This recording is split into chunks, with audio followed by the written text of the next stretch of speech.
Good morning. I'm Taisei of Taisei Discovers. My brother Kenji on the boards. Without him, none of this would be possible. Yes. Today, we have a special guest in Jim Hurtle. I've known this man for a little over 20 years, and everything that I've ever witnessed about him has inspired me in my own right, and I don't think I've ever told him that. So today, we're going to unpack some of that. This man is a family man. And we know a lot of people claim to be a family man, but I can attest that I've witnessed this man go through the struggle in order to provide for his wife and his two beautiful daughters. That's another thing we have in common is the fact that he has two daughters. Kenji has two daughters, and so do I.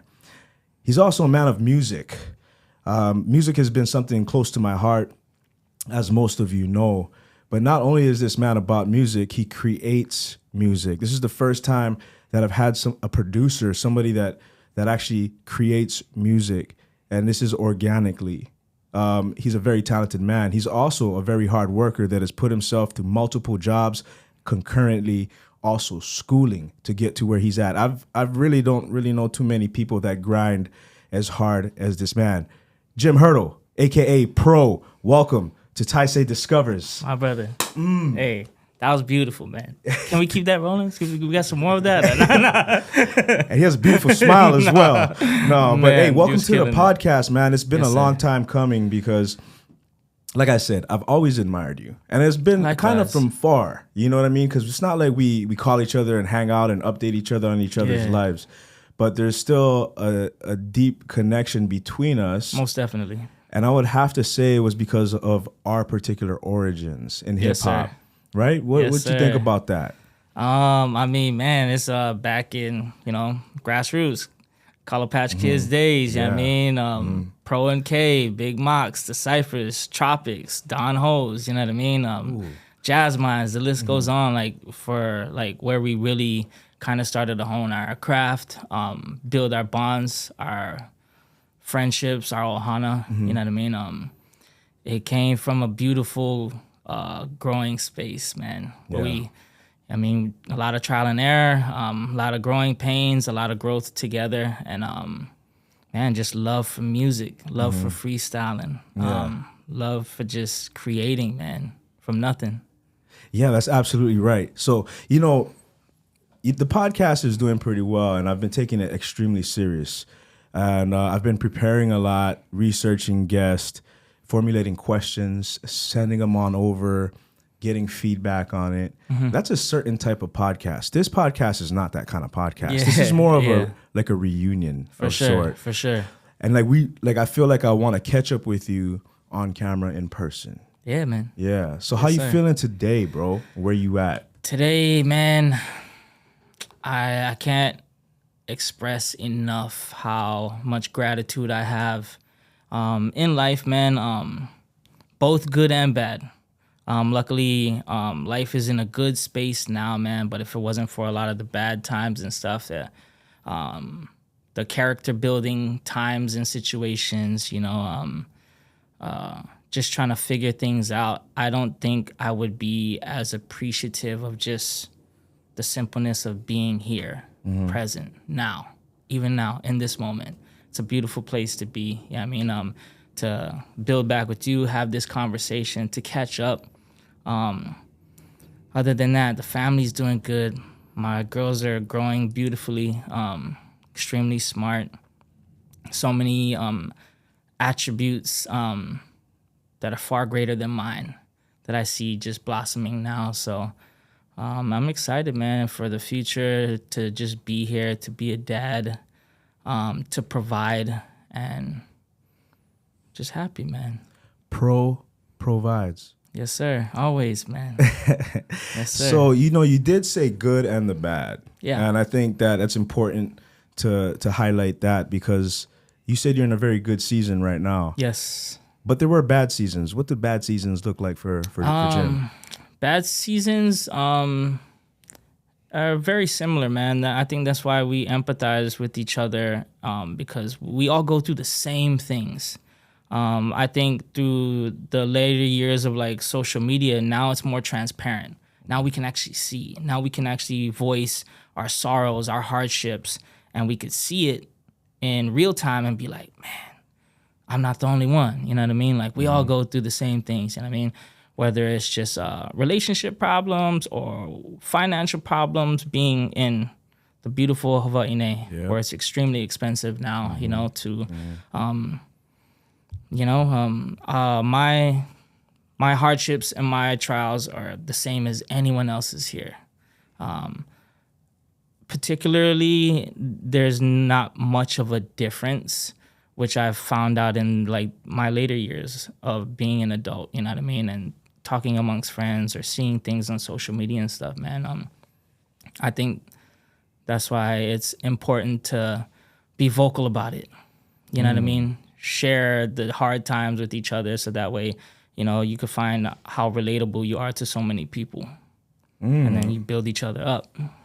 I would absolutely have to agree. And, in this podcast, I've shared some things that I've never would have thought I would have about some of the downs that I've experienced in the past couple of years. And actually, even since infancy, a lot of it stems from childhood trauma, Definitely, right? Without a doubt. Mom, dad, auntie, the situation you're going through, how other children treated you, you know what I mean? All that stuff never leaves. It's just understanding how to accept it and live with it and move forward with that pain. You know what I'm saying? Yes, and sir. I think at 41 and, about to be 42. About to be 42. Okay, yes, sir. In 1 month? And September, Virgos. Okay, it's Virgo season. That's what I hear. Yeah, man.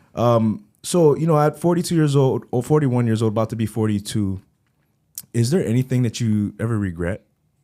Oh, plenty, man. Oh, really?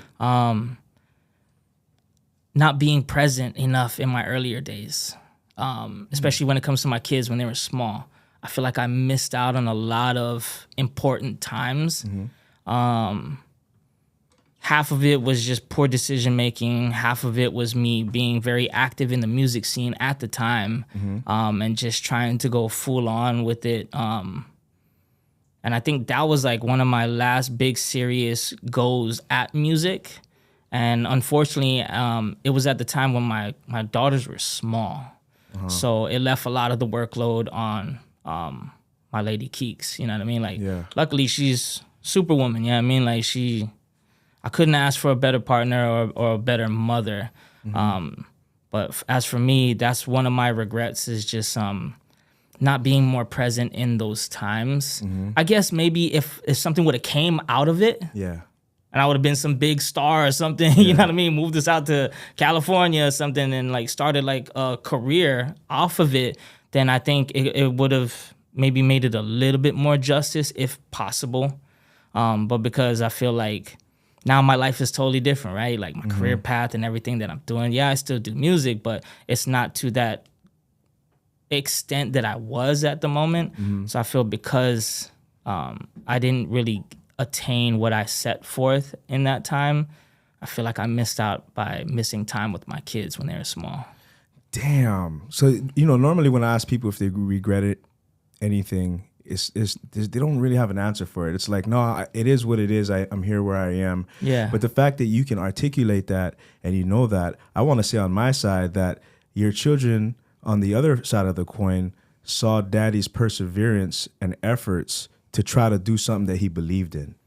I hope so. I hope one day they fully come to understand what I was trying to do, even in my shortcomings, Nobody's perfect. I think and everyone's probably witnessed it through even their own parents, that you maybe not realize until you become a parent and become an adult and be like, man, that sucked at that moment, but now I see what my mom was trying to do. You know what I mean? Like, it might have been some hardships and some hard times, man, but I can truly say, like, man, I know she was trying her best, And I hope that it's reciprocated and received the same way and in the same light with my daughters when they become of age and have a family. Well, you know what? That's a long time from now. Yes, sir. But it'll happen like that. Yeah. But it is a long time from now. So now that you're in the present, how do you make up for that lost time? Being present. Just making memories. You know, before it used to be like, oh man, I'm gonna save up, I'm gonna build the studio. You know what I mean? Like, I'm gonna get this for the chop shop. You know what I mean? Now it's like, okay, like, let's use this money and let's go take a trip. Let's create memories together as a family, experience things together, things that I haven't experienced and they haven't experienced, but it's a cool moment to share together. You know what I mean? Yeah.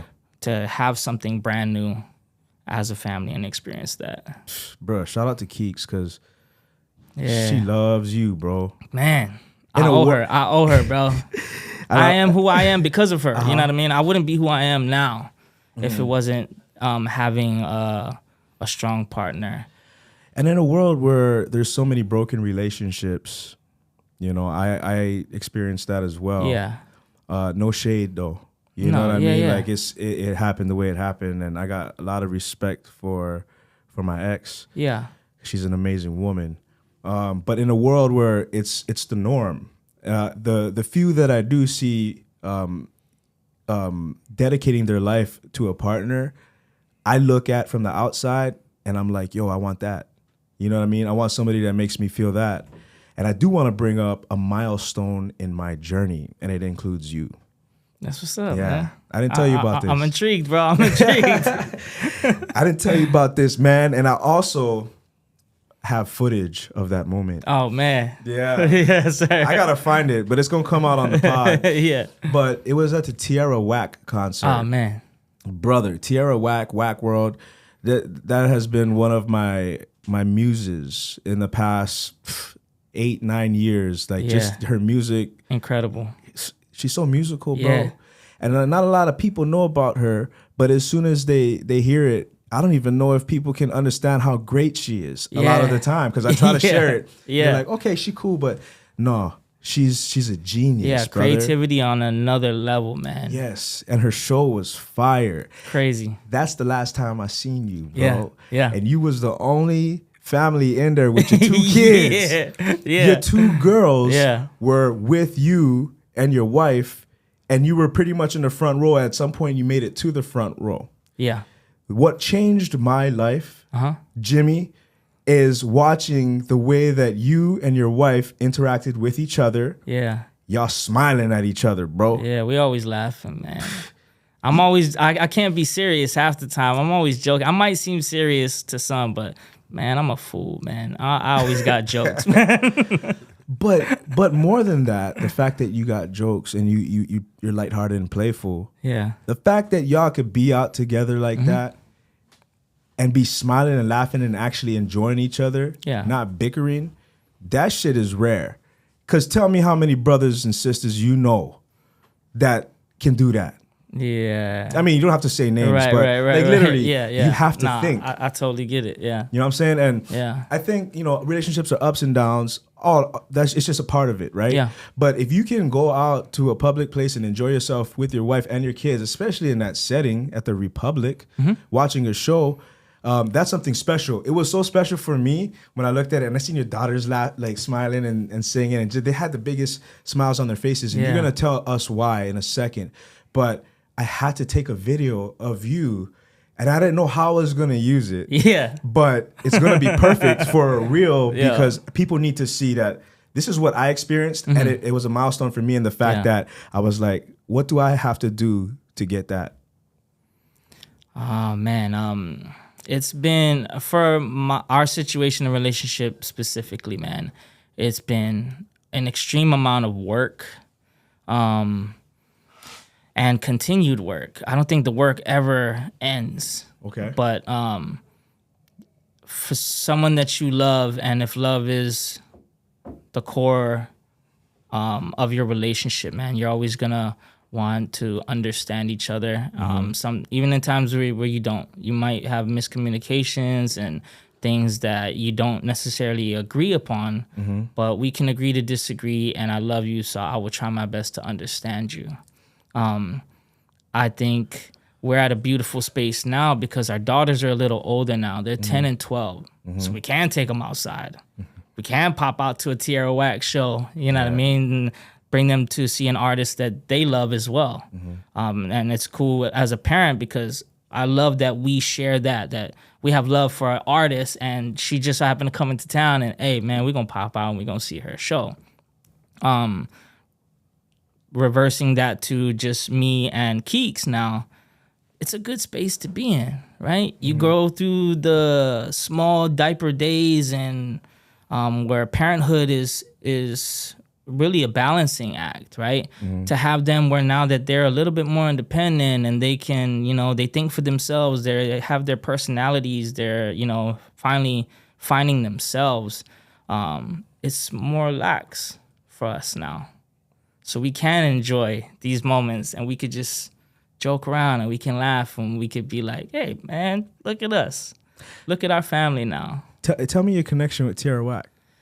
Man, I first came across her on IG long back, man. She had maybe like 20, 30,000 followers at the time.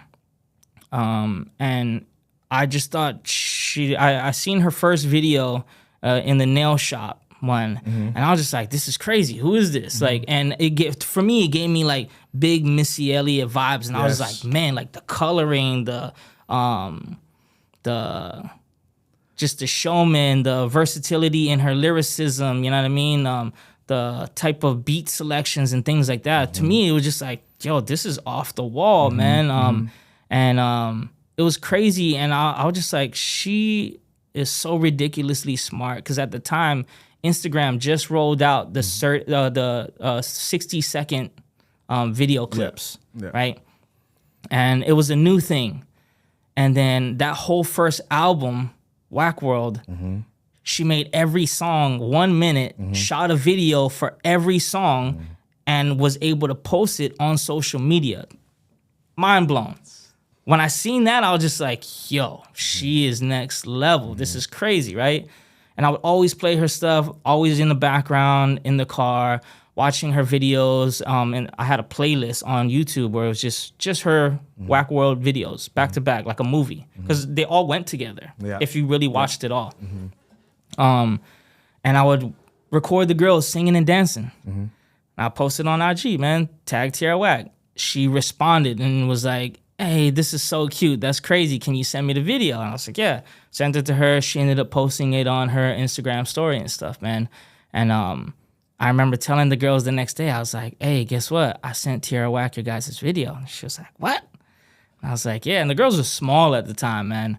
And I was like, yeah, she posted you guys on her Instagram. And they was just losing it, man. Like, and as if they didn't love her already at that point, by that point, like, they were just through the roof, man. Like, they were life fans from that point on, you know what I mean?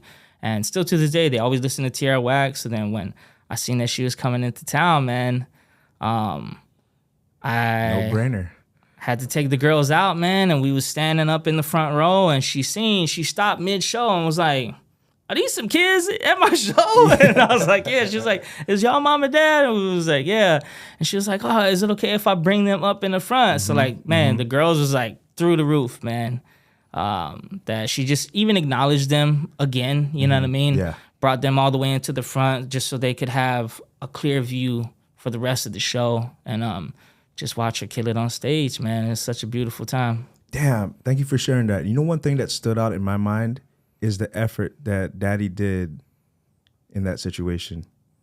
You know what I'm saying? Like, it's one of those things that your girls are always going to remember. Oh, for Our sure. daddy took a video of us, and it's one of the most memorable childhood experiences that influence who they are going to be. Yeah. So I think that, even with a little bit of that guilt that you carry, I think there's a lot of sunshine that happened throughout that time as well. Yeah, there's a lot more time to make up for it. You know what I mean? There's nothing that you can't recover from. I truly believe that. No matter how far things may have gone or could go in any situation or relationship, I feel like if the right work is put in forth, man, and it all generates and comes from love, man, anything can happen, man, and anything can be fixed and recovered. Do you get your strength from a higher power? Yeah, my mom. Ooh. A lot of times people will say God first. Oh, that's that. But the fact that you said your mom, what's that relationship like? My mom lives with me. I've taken care of my mom for the last 14, 15 years. Tell me a little bit more about that, man. I was raised by my mom, only my mom. My dad passed a little over a week before I turned 1. So it was just my mom, man. My mom raised us. I'm the youngest of 7. At that point, my 4 older siblings, they either graduated or was graduating from Hawaiʻi at the time. And my mom took me and my other 2 siblings above me, my brother Keone and my sister Tammy, and we moved to Texas when I was about 4 years old. And that's kind of how, you know, my accent still pops through here and there, you know what I mean? Even through my music has always been very Southern based because growing up in Texas. So from 4 years on up till about 19 is when I came back home. Yeah, and that was pretty much on my mom, man. Like my mom, I watched her work numerous of jobs, man. Day in, day out. I wake up in the morning, my mom's already gone for work. I come home, my mom's coming home from her second shift, cook us dinner, sleep for a few hours, go out to her overnight job at the warehouse, making the fobs for the car alarms. She worked in like a car alarm shop. And even when I was young, I was always close to my mom, man. So like, even when she was busy, there was times that I would just go with her to her overnight job and just sleep in the truck, just so like I could hang out with her when she would go on her lunch break. And she would come home, and it would be like 3 a.m, you know what I mean, when she would go out to her lunch break and stuff. But like, I would get up, and I'd be like in my sleeping bag or whatever, and we would just hang out. You know what I mean? I'd pack her lunch, I'd pack me a little snack, we'd eat, she'd go back to work, I'd go back to sleep. We'd go back, drive back into town. I'd get ready and go to school, be at school by 7:30 and go about my day. It almost sounds like your mother gave you the blueprint for parenthood. Most definitely, man. I feel like she just was always trying. And I feel like she's always been such a giving person. Man, because we was always broke. We was poor growing up, you know what I mean? But like, my mom was always still giving and helping other people. And at the time when I was young, I was like, we need that. Like, we could use that, you know? But it's just like, that was just my mom and how she just is, you know what I mean? Even growing up in Texas, man, I didn't realize it until I came back home. Our house was the house. All my friends could come over. When we was in middle school, we was breakdancing. I'd bring the whole gang over. My mom would help us move out all the furniture from the living room. She would sit there and just bob on the couch watching us breakdance all hours after school, you know what I mean? And we couldn't do that at my other friend's house. Yeah. Our house was the only house that you could do that. If I went to my friend's house, their houses was like, oh, you can only have one friend over. And that was kind of a thing, right? Anytime we'd come over to my house, I asked everybody, you hungry? Did you eat? My mom would cook for everybody, you know what I mean? Anybody and everybody could sleep over the house. My mom got you. My mom would treat you like her own son, like how she treats me. Yeah. I didn't know that was such a Hawaiʻi thing. I just thought that's just how my mom is because I didn't get to grow up here like my siblings did, right?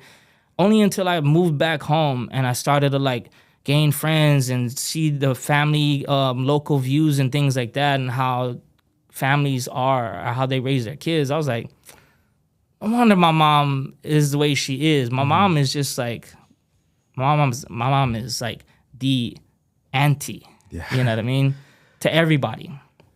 So it's just like, I gained a lot of that through her by just watching. And now you take care of her. Yeah. Provide her with a house, a home, food, for sure. Right? How's her health? Man, my mom is 80 years old this past January. Wow. We celebrated her 80th birthday. She's, she's here with us, man. Yeah. She's still active. She works part-time just to stay active. She working? Yeah, she works with kids, man. She works at my daughter's elementary school just, to stay active. Because otherwise, at a lot of times you get complacent and then I mean, you're just home. You're not really doing anything, you know what I mean? And I feel like, and I've always felt that if you don't do anything, if you're not moving, your body's just deteriorating, you know what I mean? Like, you got to keep moving, you got to keep pushing, and just, even if it's just a little bit of activity, right? My mom doesn't have to. She don't have to do any of that, but she works with a lot of her church lady friends. My mom is big in church. My mom's always been big in church. She goes to the temple on Saturdays, every Saturday, to just do God's work. You know what I mean? Which temple? My mom and myself and all my siblings, we were all raised Mormon. I was baptized Mormon when I was 8 years old. After I was about 18, 19, I haven't really been active in the church. Just personal reasons, me. But my mom has always been very, very active. My uncles and them have all been very active. I probably have the life that I have based off of the prayers of my mom, honestly. You know what I mean? A lot of the good things that I do have is probably a gift from her and her work. Wow. You know what I mean? So big ups to mom, much respect, man. Yeah. She's an angel, Definitely. not just for you, but for a lot of people. Yeah. I want to dig into the Board of Water Supply, man. How did you end up at the Board of Water Supply? Dog, What do you do, brother? I never thought I would have not the life I dreamed that would have been. Yeah, man. That's us right here, Board of Water. Damn. Tell me about your journey to that, because I do want to get into the music, but tell me about your journey to the Board of Water Supply. At the time, man, you know me. You've always seen me, bro. I was always working odd jobs, whether Security it's retail, guard. security, restaurant, everything. You know what I mean? And as the girls were getting older, and I only worked a lot of those jobs because like it was part-time shifts, and I was still able to do music. It allowed me to kind of create the open space for me to be like, okay, I can go to the studio still, I can go do this. At some point, that just kind of started to die down for me, only because I was like, all right, man, I need to make more time for my kids and my family, and how can I do that and still make the same, if not more money, right? So at the time, I started applying for city and county jobs, Pearl Harbor.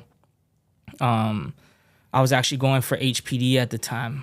And I actually never applied for Board of Water. I scored pretty high on my testing for HPD, and while I was waiting for that, and it was after like the physical assessment test and stuff like that, and then I'm interviewing for the hiring process of HPD is pretty lengthy, you know what I mean, as it should be. Yeah. So as I was in the process of waiting for that, I got a letter in the mail, and it was from Board of Water, and it said they were looking for potential people to join their pipefitter apprentice program, and they came across my resume in city and county database. So I had like a month to respond, and I was just like, man, am I gonna do that? I didn't even apply for this. So I was just like, I don't even know what a pipefitter is. Like I had no understanding of what that job was. I was waiting for HPD. That was kind of taking long. So then I was like, you know what? Let me see what's up with this before I miss the opportunity. Went down, interviewed with the board, did their physical assessment tests. They did their background checks and everything, and then they gave me the offer, man. And I was just like, well, let's see what this is about. Their apprenticeship program was, and it goes anywhere from about 3.5 to 4 years, depending on kind of like when you start. You go through 3 years of schooling, and it's half in-house and then partially at HCC as well for trade school stuff. So you're working Monday through Friday. You're going to school after work for your apprenticeship program. Once you attain all your hours and schooling and stuff like that, then you turn journeyman. And I just recently turned journeyman about a year ago. Recent? Yeah, so schooling and stuff is all done, man.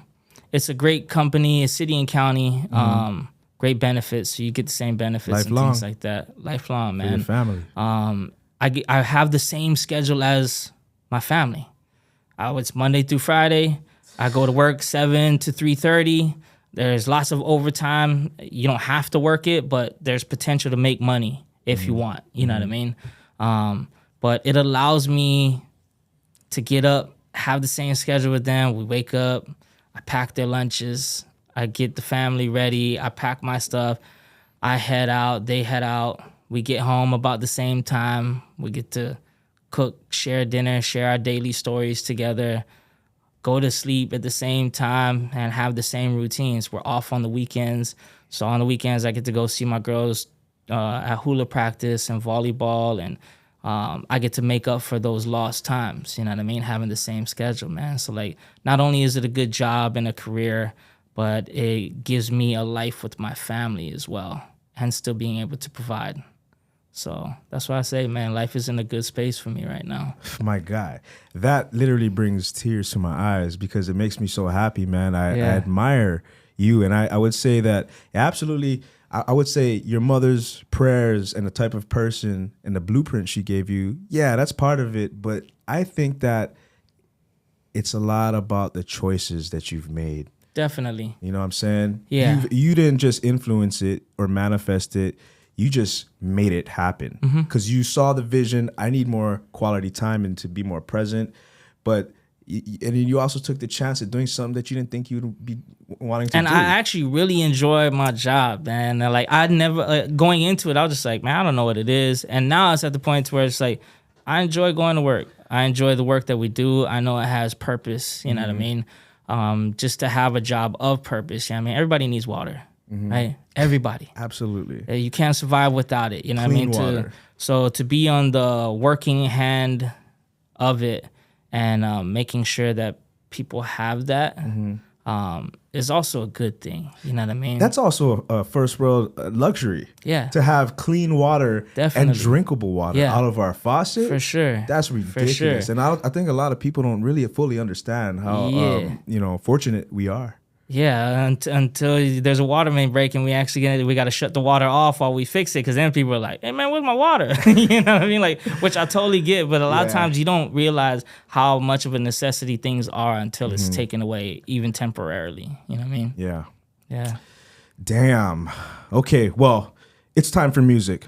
In the mind of a producer, Jim Hurtle, man, some of the beats that I've heard this man display throughout the years have all blown my mind. Like, when you hear a Jim Hurtle beat, not only does it have his stamp on it, but there's something in there that you could tell didn't just come from the computer.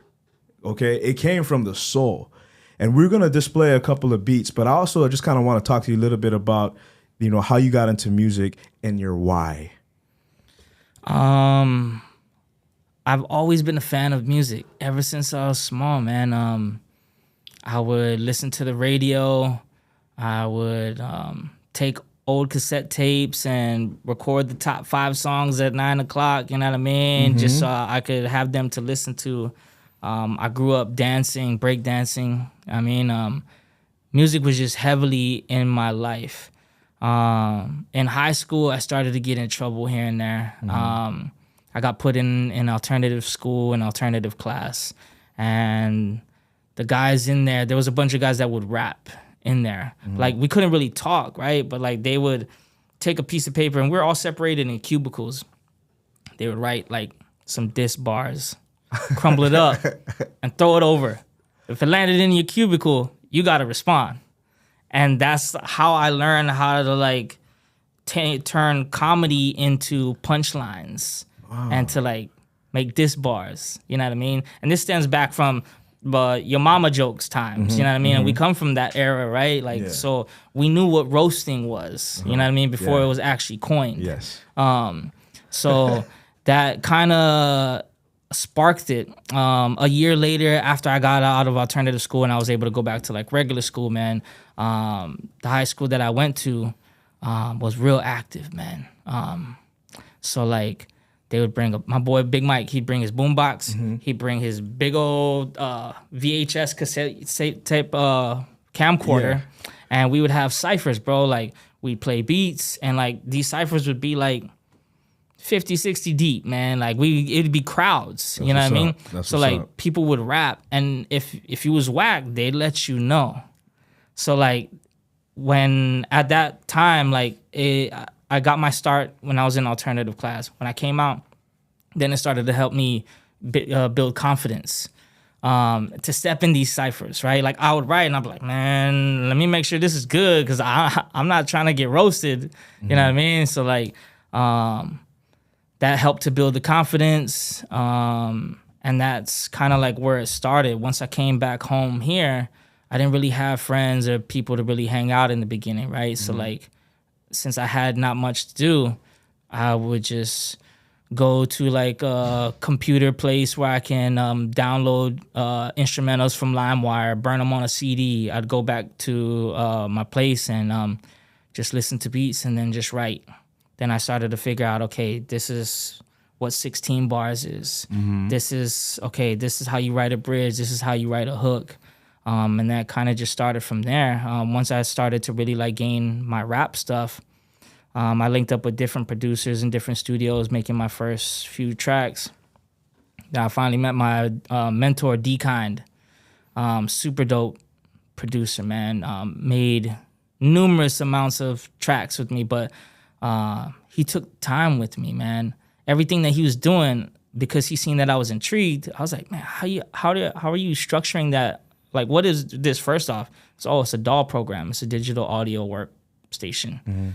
I was like, this is how you make your beats and stuff, right? It's like, yeah, you show me how to make beats on there, record.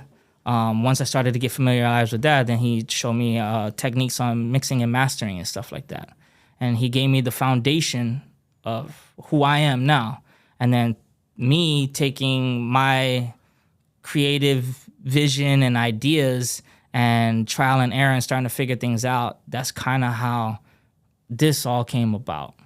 But like I owe a lot to my mentor, D-Kind, man. He created who I am and gave me the bug to kind of take things to where I have. Well, you know, I would have to say big respect to that too, to D-Kind, because a lot of musicians are gatekeepers and, you know, hold that knowledge in fear of somebody ascending above them or whatnot. But he must have, he did see something in you. Oh, yeah. As we all do. I want to talk about Kealoha Mahone real quick. Our brother. My brother, yeah. Absolute brother, absolute beast of a musician, of a man, of a father as well. I can say that him and Presley, I can. Amazing. That's a couple that I look at and go, yeah, they got it. They got it. They man. got it. They do. They're working. Beautiful family. They're doing their thing, and yeah, I love that about him. But Rolling Stoned, yeah, bro, we gonna play that because that song flipped the scene upside down at the time. Tell me a little bit about how that came about.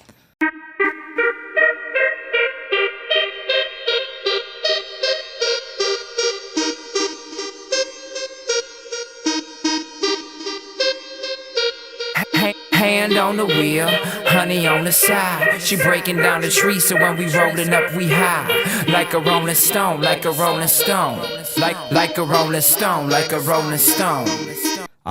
So at the time, shout out to Ryan Miyamoto, Kili Grace, and Ryan's dad, Dave Miyamoto, also helped out with stuff on the video. Those guys have always made amazing work, first off. And even before Rolling Stone, they shot for like Creed and stuff. Creed's, I think it's Morning Glory. They shot that one, produced by Osna. Quality was always insane, right? Coming up, and especially coming back home and making, because I've had a Southern-based sound and style, my music has always sounded different. Yeah. It is different, right? I've gained local attributes through time and growth, but my sound and style has always been very Southern-based. Now, no one has seen that visually transpired here, locally, right? So I think the beat, man, I think I was sitting on that beat for like 7 years before we actually even made Rolling Stone. My old boss at the time, his son played guitar, and the guitar licks in there is played from him. The sounds and selections, man, I've always felt like has been my biggest attribute.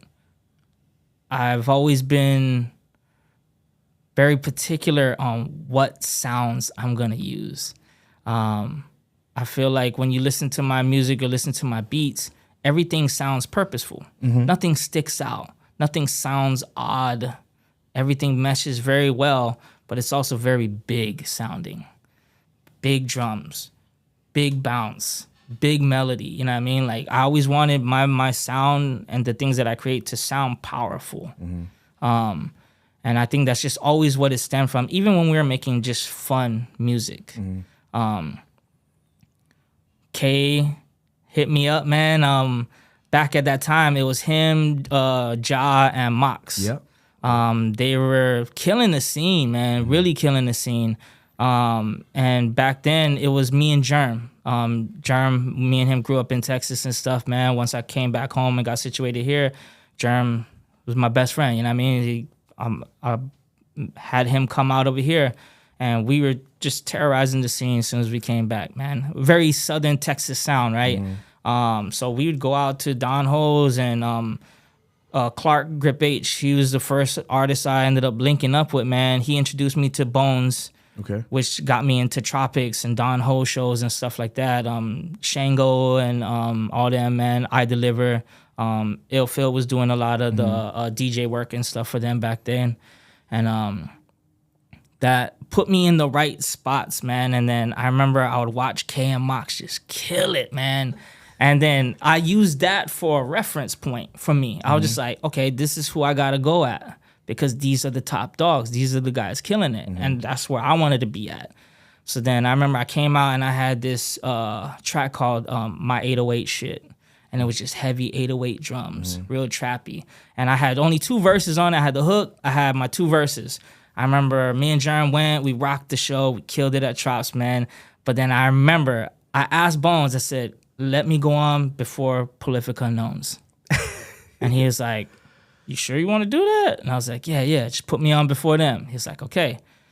Went on because I wanted K them to see the set, right? Yeah. Remember, I rocking 808 shit, man, killed it. And the whole time I seen K in the back, he's in the middle of the crowd watching. He's just like, okay, I see it. Yeah. K them go on after, bro, they kill it. Right after they said they come down, K came right up to me, man. He was like, hey, man, nice to meet you, bro. Who making your beats, bro? That shit sounded dope. And I was like, that's me. He was like, for real? He's like, bro, we got to link up.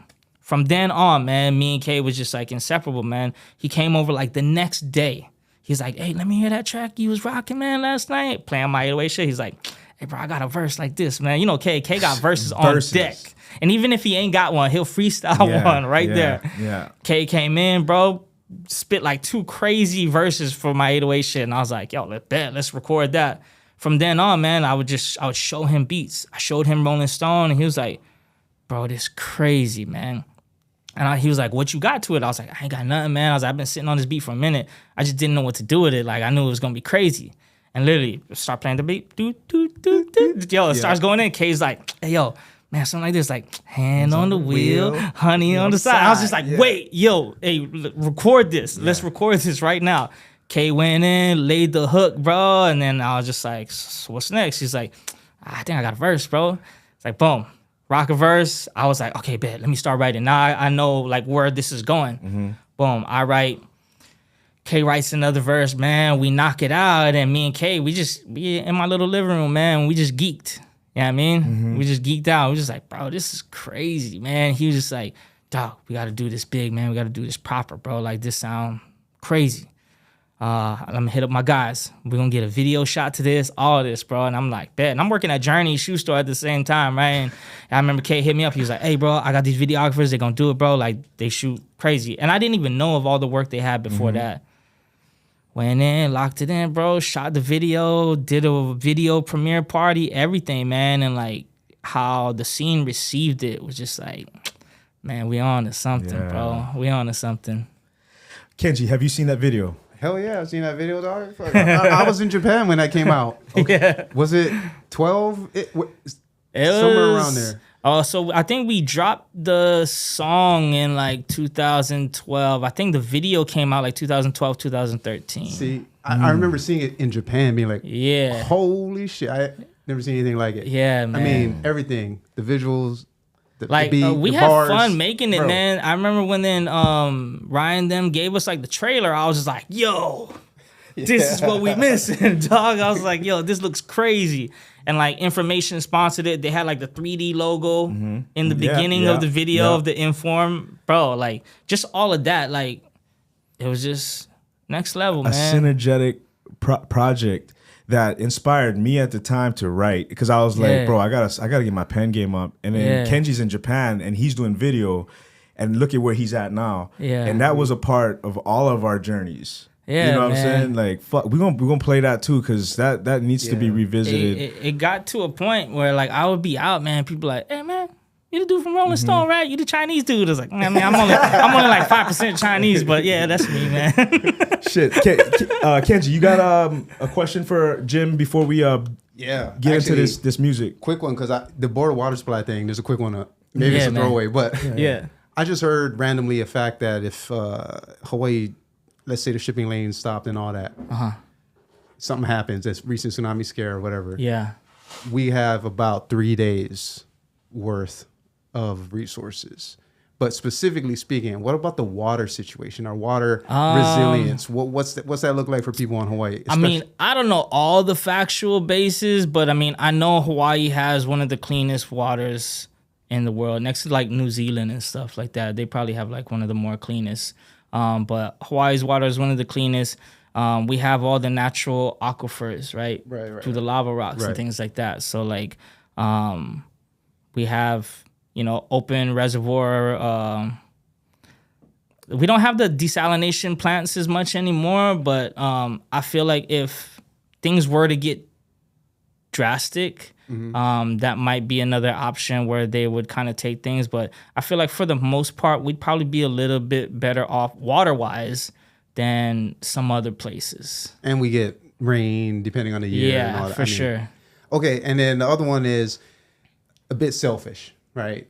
Music, video, both producing. Yeah. But I want to, treat me like a mentee, like you're my mentor. Okay.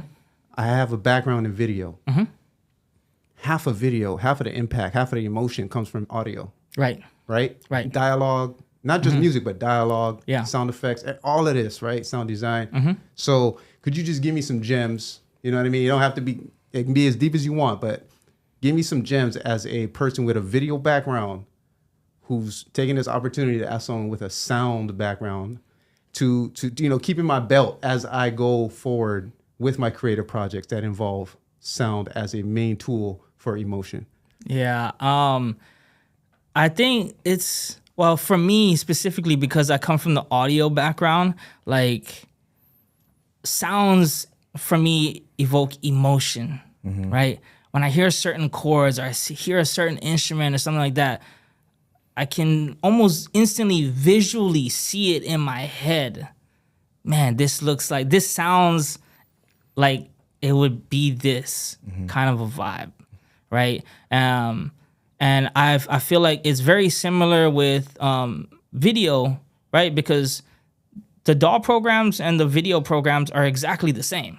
You do a lot of editing, transition, and sequencing and stuff. Same layout. If you can do one, you can definitely do the other. And they've always gone hand in hand. I would think it's probably a little harder for video side to kind of do the opposite or reverse way of how I do, going from audio based to seeing it visually, because you're already feeling emotion, right? Sometimes with video, right, like you could have dialogue or you have something and it could be something so complex, but you don't feel anything unless there's like audio to kind of like evoke what the feeling is, right? And even like when I make like Instagram reels and stuff, man, like if it's family stuff, man, like I can't help but have like some like warm music, because like it's important. When I look at my kids, it's like, man, it's something important to me and something dear to me. So like I want the audio of even simple things as my reels to be like meaningful. You could look at the reels like on my like IG, man, like when you see the ones of my kids, man, like the choice of music that I pick, it's just like, oh man, Like you can feel how I feel just from watching it. You know what I mean? Wow, it's communication. And what I was thinking while you were saying that is that audio resonates within the soul, whereas visual is kind of interpreted through the mind, right? In a way, you know what I'm saying? You have to figure it out, what's going on here, and then process it. But the sound just hits you here, and you automatically adopt that energy and that feeling. Yeah, that's why, man. Like, I would love to work with Kenji, man, just because, like, his videography and everything, man. He's a man of many talents, man, and he is ridiculous with the vision, man. Yeah. And like, I would love to just be able to add audio and like, I just want to do sound for the guy, man. Hey, no, that's what I'm saying. So, we can get real technical, right? But I know there's levers. There's levers, for example, just real quick, right? Wide, medium, close up. Very basic compositional elements of visual storytelling when you're dealing with a human subject, right? A lot of times intros, for example, will be a little bit, if it's a hero, the angle is up and it's a bit medium or close. Close means I'm talking face to face with you. Yeah. Listen to what I got to say. That dialogue, you dial in more, right? Right. Wide gives you more environmental information. So where's our person at? Stuff like that. There's those kind of things, right? But when it comes to the audio part, for example, I got a specific question for you then. Yeah. Of these three things, which one do you think pulls the emotional lever more? Or at least for you, do you prioritize as number one of these three things? And if it's not one of these three things, go ahead, tell me what it is. Is it BPM, the key, or the rhythm? Always the key. Key? Yeah, because major chords is going to be happy, right? Minor chords are more serious, sad. So depending on the keys, that's what's really going to evoke the direction of emotion, whether it's happy or whether it's sad or whether it's more serious. Then it would trickle down to like the BPM. Is it hard, aggressive? Because then it's going to be more upbeat, right? Is it more sad? Because then it's going to be more slow, drawn out. In minor chords, right? I think it has that kind of trickle effect. I would say it would go keys first and then trickle down to like BPM. So not even a third. What would the third be, if anything? Third would just, I would honestly say it's kind of sequencing, right? Like because you can build a scene visually. And like that's where I would kind of make things like, oh, this is gonna be like a good intro. No drums, just keys. And it's setting you up. You can kind of feel emotion-wise where it's gonna go. And then kind of where the scene sequences to, then you might bring in like drums or like bass or like, that's where like the sequencing would kind of come in hand. So I would say keys, BPM, sequencing. See, it's my guy right there. Thank you, bro. Yeah. There's gonna be some cinematic and audio greatness coming. Dude, and K too. K wants to be involved, for man. sure. Oh man, K is such a great visionary, man. Like he's such a great storyteller too. Yeah, his way with words, man. The visions that he has. He's just an all around animal too, man. And his attack. When he delivers his message, the energy, we used to call him spark plug because that's what he was for every situation. Yeah. You need energy, bring Ken to the situation. All right, let's open this laptop up. Yes, sir.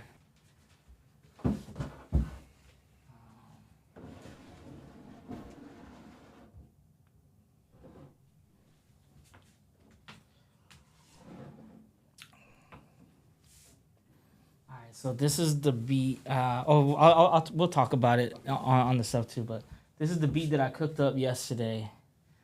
That I was just like, I wanted to kind of just have something to show.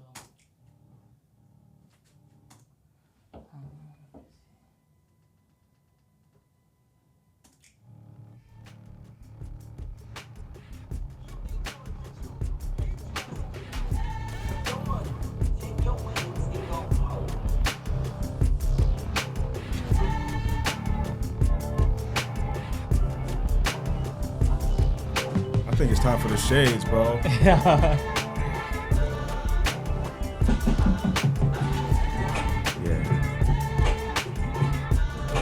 Ooh.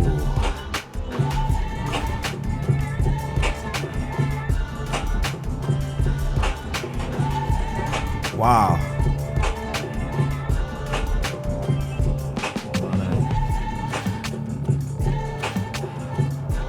Okay, let's hear you break down this beat, man, because there's a lot going on here. Okay, so wow. I mean, drum wise, man, I really love to just layer drums, man. Sometimes I'll have 2-3 different kicks on it. Sometimes I'll layer my snares and claps 3-4 times, you know what I mean? Just to get a certain sound that I want it to sound like. So particularly, I usually start with my drums and the cadence first. And I'll kind of show you guys the drums right here. Absolutely. First, I kind of do like a top end here where it's just like percussion. I'll use like a lot of like vocal stuff too, just to kind of like give like a rhythm and a bounce.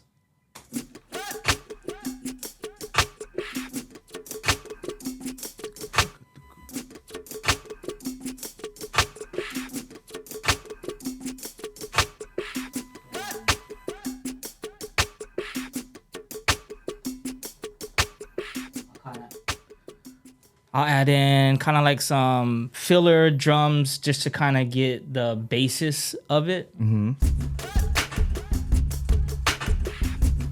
Kind of more like the low end. And you're using different types of drums. Yeah.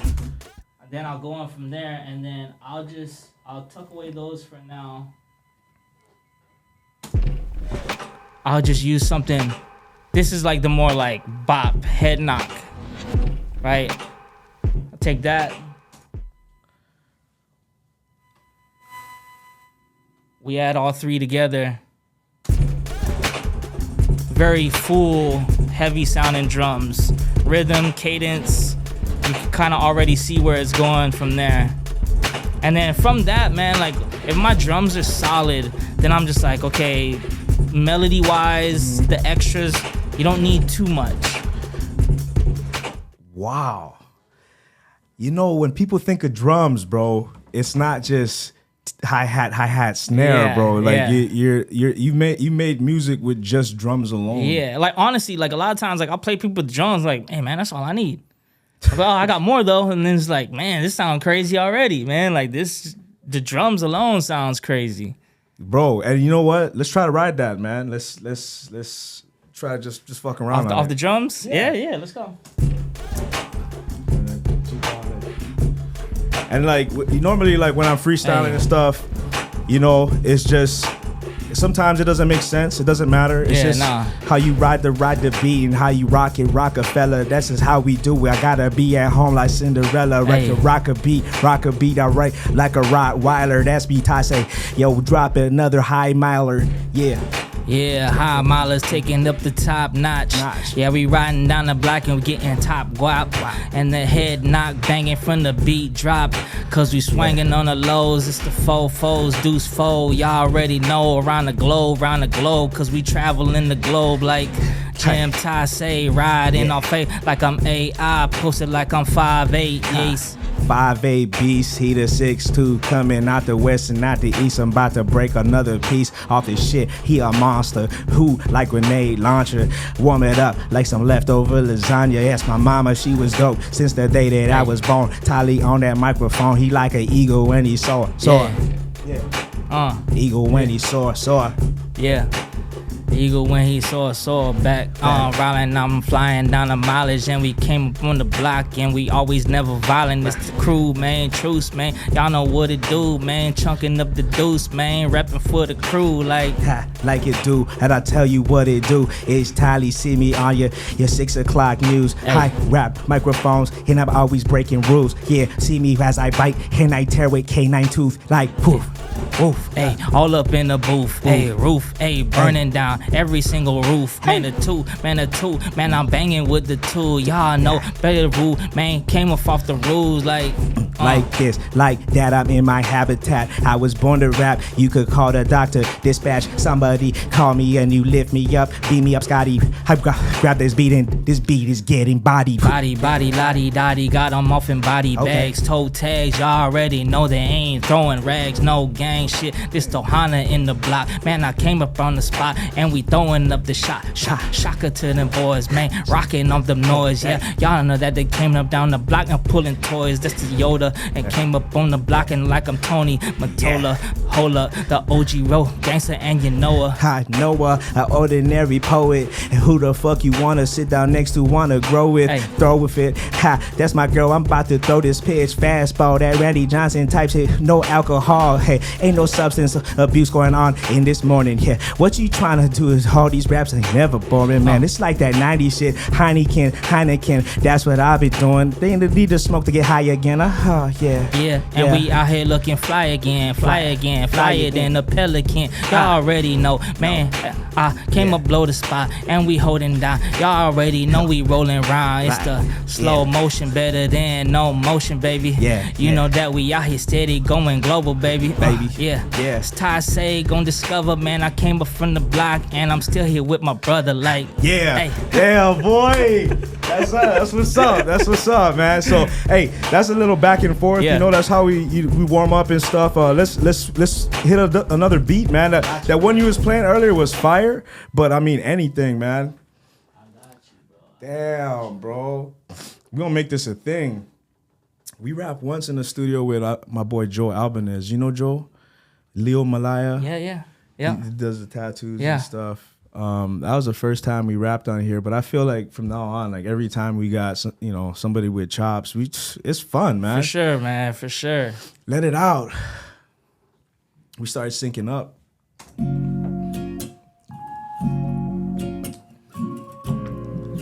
So a different kind of beat right here.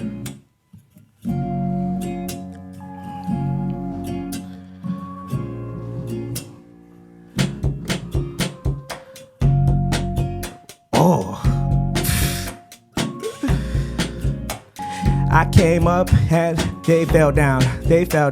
Where you at now? I'm a king without a crown. Hold me up, beam me up. Trying to go up like extraterrestrial. Celestial, connect the dots. Yeah, sometimes I'm feeling lost. Sometimes I also feel boss. Sometimes I feel like I paid the cost, man. What I gotta keep on going through for? What I gotta keep on doing to get through the next door? Kicking down just like a Spartan. Where the hell you at, baby? I just started. Just started from the beginning to the end. Beat your ass to the point you get retarded. Nah, we just playing. We just sang that song all again and over Yes, again. Sir. Yeah. Fire, man. Dope. Fire, bro. Shit. Hey, fire, man. Yes, sir. Shit, man. You feeling it? You Feeling it, bro. You feeling it? Yeah, man. Okay.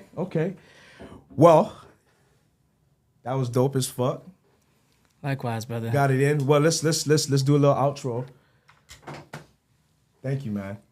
I know you ain't rap in a minute, but you're just Jim Hurtle, so it just doesn't even fucking matter.